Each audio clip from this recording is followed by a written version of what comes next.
মা হচ্ছে ছোটবেলার খেলার গল্প করছে। কি কি খেলা খেলতে মা? আমরা কিতকিত খেলা খেলতাম, এক্কা দোক্কা খেলতাম। কত রকম হতো বলো।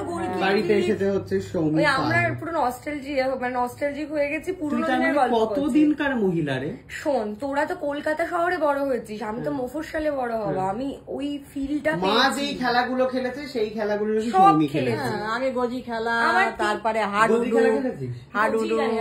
গজি খেলা একটা কোট কাটে না, তার এরকম করে মারতে হয়, যারা এরকম টুক করে ভেতর দিয়ে। ওটা খেলিনি। তারপর ওটা খেলতে আয় আয় যে খইদে আয় আয় চাঁদ মামা টিপ দিয়ে যাওয়া করে টিপ পড়া, তোরা খেলছে। তারপরে আমি ব্যাঙাচি মনে আছে, সেই এরকম করে পায়ের উপরে ফেলতো। ওটা ব্যাঙাচি না, ওটাকে ইচিং বিচিং বলে। ওটা ইচিং বিচিং আলাদা। ইচিং বিচিং চাম চিচিং চামি না, ওটা ইকির মিকির চামচিকি। কে প্রজাপতি উড়ে যায়। হ্যাঁ, এটা আমি খেলতাম স্কুলে। আর একটা বলছি, সেটা হচ্ছে যে ওটা ব্যাঙাচি বলতো, কারণ আমরা ব্যাঙের মতো লাফাতাম। ওইটাকেই হচ্ছে তোর ইচিং বিচিং বলে আমাদের এখানে। কলকাতাতে ইচিং বিচিং বলতো, আমরা বহরমপুর মুর্শিদাবাদে আমাদের ব্যাঙাচি, ব্যাঙের মতো কে কত লাফ মারতে পারে। আর কি খেলা খেলতে তুমি? তারপরে কি গাব্বা সুর না কি যেন। আমি ধানি খেলতাম। ধানি খেলতে পারতে? ধানি হচ্ছে মাটিতে গর্ত করতে, গর্ত করে ওখানে দিয়ে আমরা গাব্বা সুর বলতাম। এরকম পা দিত, চেনে হাত দিয়ে কি যে খেলাবি এটা বুঝতেই পারছি না।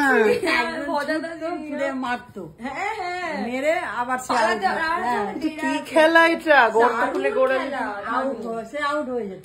লক অ্যান্ড কি, কুমির ডাঙা, এগুলো তো জগতে প্রচন্ড কমন খেলা। এগুলো আমরা খেলতাম না, এগুলো যারা দুধ ভাত তারা খেলতো। আমরা খেলতাম পিট্টু খেলা, জানিস? পিট্টু রিং। আমার পিট্টু খেলতে গিয়ে পাও ভেঙে গেছে, মানে ক্লাস 4 এ পড়তে তখন। এইসব খেলা আমাকে খেলাওনি কেন? মাঠ কোথায়, তোমরা কোথায়? টার্গেট কি ভালো হয়ে যাবে, আরেকটালে বড় হয়েছে দিয়ে দেবে, দেখেছিস হয়তো মারতে হয়। আমরা কেমন বঞ্চিত মনে হচ্ছে এখানে। মা আরো নিজেদের খেলা খুঁজে পেয়েছে ছোটবেলায়, আমি তো কিছুই খেলিনি। এরকম একটা খোলাম কুচি নিয়ে জলের মধ্যে সেট করে মারতে। তারপর ওটা খেলতে চুড়ি মুড়ি দিয়ে ভেঙে। তুমি এরকম ছেলেদের খেলা খেলতে?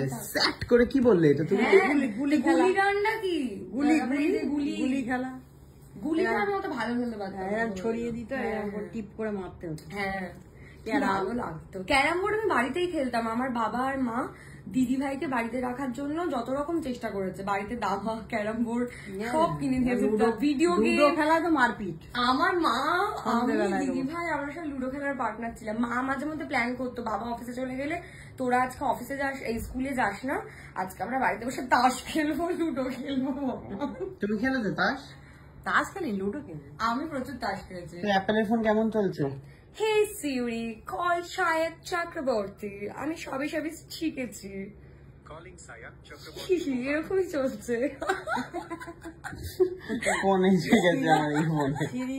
সিরিয়ার কথা বলতে পারছে। সিরি কিছুক্ষণ আগে আমার কথা বুঝতে পারছিল না। কবে ফোনটা কিনেছে আর আজকে হচ্ছে পুরনো ফোনটা ফেরত দিতে এসেছে। তোর লজ্জা বলে কিছু আছে? আমার লজ্জা বলতে কিছুই না। আমি ভাবছি দোকানদারটা আমাকে কিছু বলবে না শার্কের জন্যই, একটা মেরে দিত সবাইকে। এটা আমি বাড়িতে বলছি যে আমার 1 মাস হয়ে গেল ফোন কেনা, ফোন বিক্রি করে সেই ফোন নিয়ে নিজেই ঘুরে বেড়াচ্ছি। এটা বিক্রি ফোন। খেতে দেবে না? দিল তো কফি, 2টো বিস্কিট। খা, রুটি খা। রুটি না, মেয়ে খাবে সীতাভোগ মিরা না? মিষ্টি খায় না, ঝাল খায়। রুটি আর ধোকার ডাল দিয়ে খাবে? তুমি এখন বানাবে? না আছে, এখন খেতে পাইনি, যাওয়ার আগে খিদে পেলে খেয়ে নেবো। আরেকজন আসছে কি বাঘ পায়, আর একজন আসছে নাকি আমাদের বাড়িতে, দেখা যাক। পরে বাংলায় মা হচ্ছে বাংলা। না মা, তুমি মোটে মিক্স না, একদম মিথ্যা কথা বলছো। না, আমাদের ঘটির বাড়ির নিয়ম। তুমি বাঙাল সেটা স্বীকার করো। আমাদের তো জন্ম এখানে, জন্ম এখানেই হোক। মা বাবা কি তোমার? মা বাবা আমাদের নিয়ম কানুন সব এই দেশের। এই তোর মা বাবা কি? আমাদের খুলনায় ছিল। খুলনা তো তখন বাংলাদেশে যায়। মা বাবা কি? ওই তো খুলনা লোক। খুলনা নাকি বাংলাদেশে তখন হয়নি, তখন এই যখন দেশ ভাগ হলো তখন খুলনাটা ওদের। সে তো তাহলে এই দেশের নিয়ম কানুন আমাদের যত আমাদের লক্ষ্মী পুজো হয়, ওই যে লক্ষ্মী পুজো এইসব হয়। অলক্ষ্মী পুজো এই দেশের নিয়ম। আর ওটা হচ্ছে কোজাগরি, মাসিরা করে, এটা কোজাগরি। আমারও কোজাগরি মাসিদের। বুঝলাম, ওইগুলো বাঙালি। আমার